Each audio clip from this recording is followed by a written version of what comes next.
el plan de estudio de las facultades actuales, lo que va a encontrar es fundamentalmente lo que yo decía antes, una asignatura que dice teoría económica, como si fuera la única, la verdadera, la verdad absoluta a la que hacía referencia, y no hubiera ninguna más, como si no fuera la ciencia económica una ciencia social. Esto es muy importante comprender, la ciencia económica es una ciencia social, no es la física. La física te puede decir que un proyectil sale aquí y acaba en tal distancia en tanto tiempo.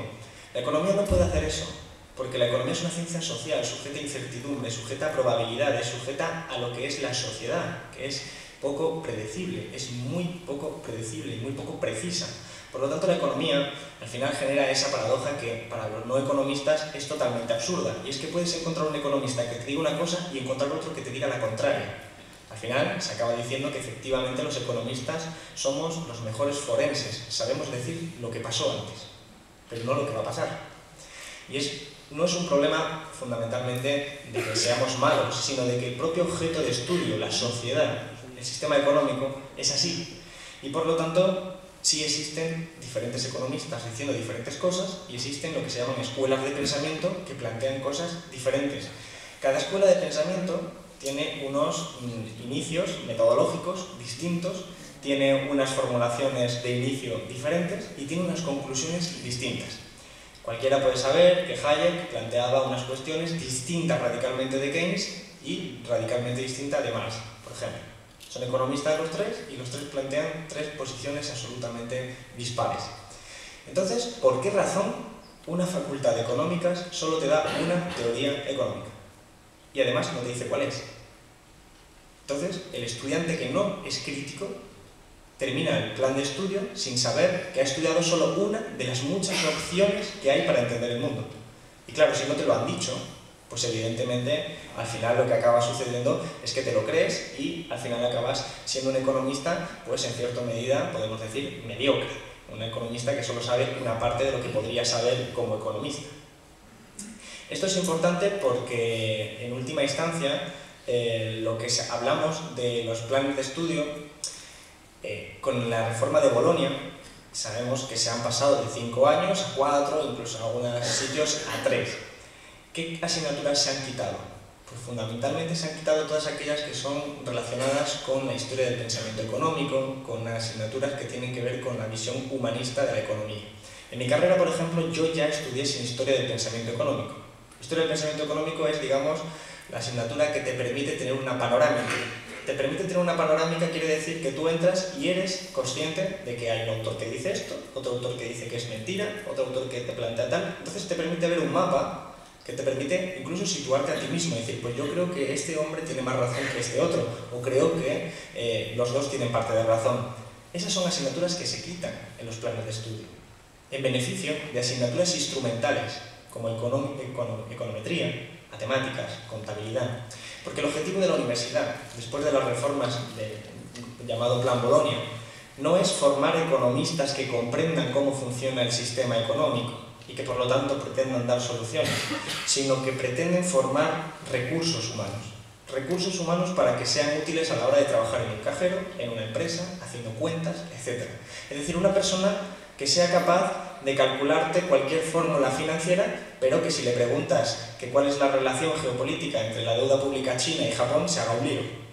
Porque es una persona que va a tener una característica muy instrumental porque toda su educación ha estado vinculada a eso en vez de estar vinculado a otras cuestiones. ¿Qué es la ciencia económica? Esta pregunta realmente es algo que no se suele hacer.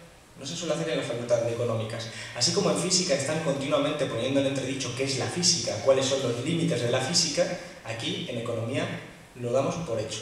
De hecho, supongo que la definición más conocida de la economía es aquella que dice que es la ciencia que estudia cómo asignar los recursos de forma más eficiente, los recursos escasos. Sin embargo, eso es una forma de entender la economía. Los clásicos, desde Smith, David Ricardo, Marx, planteaban que la economía era otra cosa totalmente distinta. La economía era la ciencia, y es la ciencia que estudia cómo una sociedad se organiza para determinar qué produce, cómo lo distribuye y cómo lo consume. Y en este sentido, la economía se puede articular de muchas formas diferentes. Pensad que es muy distinto definir la economía de la forma primera que de la forma segunda. La forma segunda, la de los clásicos, te permite decir, Bueno, vamos a plantearnos qué recursos tenemos, cómo los queremos distribuir y cómo los queremos producir. Es decir, tenemos todas las piezas y podemos articularlas como más nos interese. En este sentido, tenemos una visión amplia de lo que es la sociedad humana. ¿Hay formas diferentes de organizar una sociedad? Por supuesto. Tenemos desde el feudalismo, el esclavismo, el capitalismo, un probable e hipotético comunismo, diferentes fórmulas desde la historia hasta hipotéticas fórmulas venideras. Eso no existe hoy en día en la economía convencional, que te plantea de unas bases que realmente estamos en el fin de la historia y que lo único que tenemos que hacer es jugar con nuestros recursos y asignarlos de una parte a otra. Hay muchas cuestiones que son muy importantes y yo lo que quiero hacer es provocador en muchos puntos. Por ejemplo, el dilema Estado-mercado. El dilema Estado-mercado es prácticamente el núcleo de la ciencia económica actual, o en lo que acaba reduciéndose, porque hoy en día, si a un economista se le pregunta, pues será, en términos políticos, más de derechas, más liberal, si quiere, menos Estado, o será más de izquierda, si quiere, más de Estado. Al final es una forma simplificada de decirlo, pero es un dilema falso. Es un dilema falso porque el mercado no existe si no es gracias al Estado. Hay un economista, Karl Polanyi, que es economista, sociólogo, antropólogo, que lo planteaba de una forma muy interesante. Decía, el mercado no siempre ha estado ahí. El mercado es una construcción. De hecho, los seres humanos no han sido siempre mercancía. Los seres humanos hoy somos mercancía, todos. De hecho, estudiamos con objetivo de revalorizarnos y después, en el mercado de trabajo, vendernos, alquilarnos y que alguien nos compre. Somos una mercancía. Por eso somos trabajadores, somos esos recursos que utilizan las grandes empresas y las empresas para funcionar el sistema económico. Lo que este hombre decía es, los seres humanos no siempre han sido mercancías. Las mercancías se generan, se crean un mercado para que existan. Entonces ponía un ejemplo muy interesante en la India. Decía, cuando los ingleses llegan a la India y les dicen a los trabajadores que había allí, a los aborígenes, le dicen, tenéis que trabajar. Y los aborígenes decían, no queremos trabajar. No queremos trabajar porque con lo poco que estamos cosechando, con lo poco que estamos haciendo, cogiendo las frutas de este árbol, cogiendo unas cuantas cosechas, ya vivimos suficientemente bien. No queremos trabajar para vosotros, porque ya tenemos nuestras necesidades satisfechas. Entonces los ingleses dijeron, vale, no hay mercado, aquí no existe un mercado. No existe un mercado porque esta gente no quiere trabajar en el mercado, no quiere ofrecerse, no quiere venir a las empresas inglesas a decir, quiero trabajar. Dice, entonces, ¿qué hacemos? Crearon el mercado, talaron todos los árboles, destruyeron las cosechas para que la gente tuviera que ser una mercancía. Es una forma de crear un mercado, es una forma de utilizar el poder, en este caso militar, para crear un mercado y obligar a la gente a ser un elemento dentro del sistema económico capitalista que los ingleses introducían en aquella actividad colonial. Otro punto fundamental es el de los modelos econométricos. Al final, hoy en día, la gente de fuera de las facultades de economía ve la economía como una ciencia oscura, abstracta, una ciencia complicada. Una ciencia complicada porque está todo el día escuchando términos como hedge funds, prima de riesgo, productos CDS, etcétera, que le confunden, que le engañan y que realmente pues, tiene poca estima, pero sabe que son importantes. La función de un economista crítico, por lo general, un economista crítico comprometido, es traducir todos esos términos a que la gente lo pueda entender, para que nos dotemos de herramientas para comprender el funcionamiento de nuestro mundo, que es en última instancia lo que nos interesa. Bien, lo que ocurre es que hay una cierta mistificación de los modelos econométricos. Uno ve unas cuantas fórmulas en un working paper y ya cree que ese modelo es cierto y que lo que ahí dice es ciencia. Pues si uno atiende las teorías económicas, podrá encontrar que desde los más radicales de liberalismo, como la escuela austríaca, hasta los más radicales de izquierda, como los autores marxistas o anarquistas, pasando por los autores post-keynesianos y toda la rama de teoría económica, todos utilizan la econometría y todos utilizando la econometría llegan a modelos distintos. A conclusiones distintas. ¿Por qué? Porque el problema es que cuando articulas un modelo, cuando encuentras en una facultad un modelo, ese modelo no se construye en el vacío. Ese modelo tiene unas premisas, parte de algo, y en esas premisas hay una ética ya preconcebida y hay un funcionamiento preconcebido. O sea, cuando uno monta un modelo es como el que monta un mecano, un mundo virtual en el que realmente lo que está haciendo es decir, yo tengo unas piezas, tengo el Estado, tengo los trabajadores, tengo los hogares, tengo cualquier sujeto económico. Dice, ya quiero ver cómo se van a mover en mi modelo. Entonces tú le das unos comportamientos. Le dice, yo creo que los hogares se comportan siempre deseando consumir más. Y entonces ya le has dado una función de comportamiento. ¿Es cierto que los hogares quieren consumir siempre más o menos? Bueno, es una hipótesis que ha puesto y que ha dado por cierta. Todos los hogares quieren consumir más. Ha puesto esa hipótesis. Todos los estados quieren gastar más. Ha puesto esa hipótesis. Entonces construye las piezas y cuando ya tiene el modelo construido, los mueve. Pero el modelo, las conclusiones que te da el modelo, dependen de esas hipótesis que se pusieron al principio. Es decir, el problema no es la matemática o el desarrollo analítico, sino las conclusiones, digamos, las premisas de partida. Si ahora coge otra escuela económica y dice, los hogares no quieren consumir más, los hogares están buscando otro objetivo.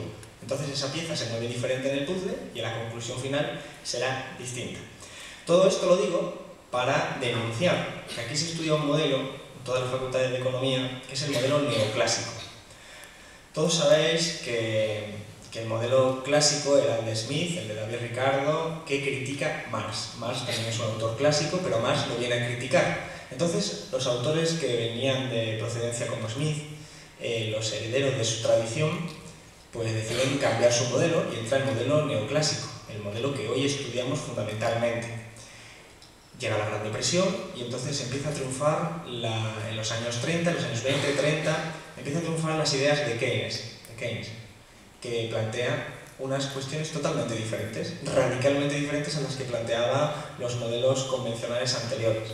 En ese momento hay alguien, como Higgs, como Samuelson, que cogen y unifican en cierta medida un poquito de los neoclásicos y un poquito de lo que Keynes. Y entonces nos sale una teoría que es la llamada teoría de la síntesis neoclásica. Y esa sí es la que normalmente se estudia en las facultades. Esa es, que tiene 3/4 partes de neoclásico y un poquito de keynesianismo.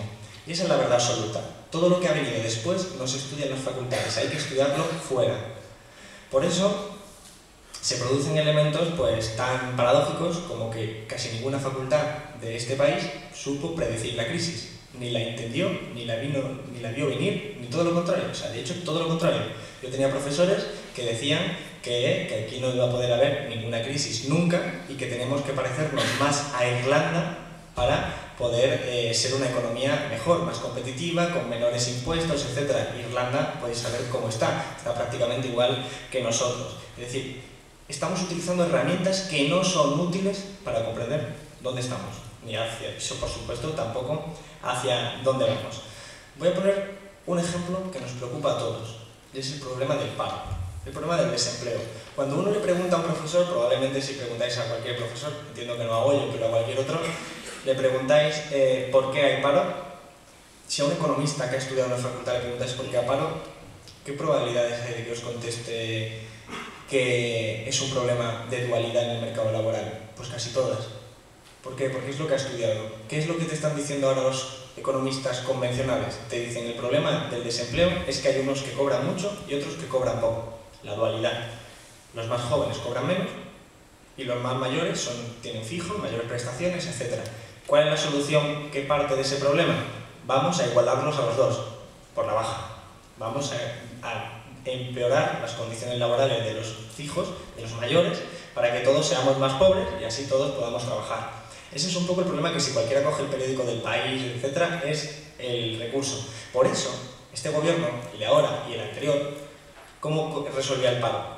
Reforma laboral. ¿Por qué? Porque va a una reforma laboral. Cree que el problema del desempleo procede del mercado de trabajo. Dice, eso es que los trabajadores no se ajustan bien, que los trabajadores cobran demasiado. Ese es digamos, el argumento de fondo. Trabajadores cobran mucho, trabajadores han de cobrar menos. Tanto es así que Krugman propone que para salir de la crisis hay que bajar los salarios un 20%. Y claro, Rajoy no puede imponer una bajada del 20% porque lo matarían inmediatamente. Entonces lo que hace es una reforma del mercado laboral que consigue eso. ¿Cómo lo consigue? Pues lo consigue de una forma muy interesante, muy inteligente, pero evidentemente con el mismo objetivo criminal, que es atacar a la negociación colectiva. ¿Cómo es esto? Pues es muy sencillo. Si yo estoy en una empresa negociando mis condiciones de trabajo y tengo a mi sindicato detrás, estamos Goyo, estamos todo el sindicato, estamos ahí luchando por las condiciones laborales, al final el empresario pues tiene que negociar contra 100, contra 200, contra lo que sea, contra todo el sindicato. No te puede amenazar porque tenemos instrumentos como la huelga, entre otros, y otras muchas fórmulas y unas leyes que nos protegen.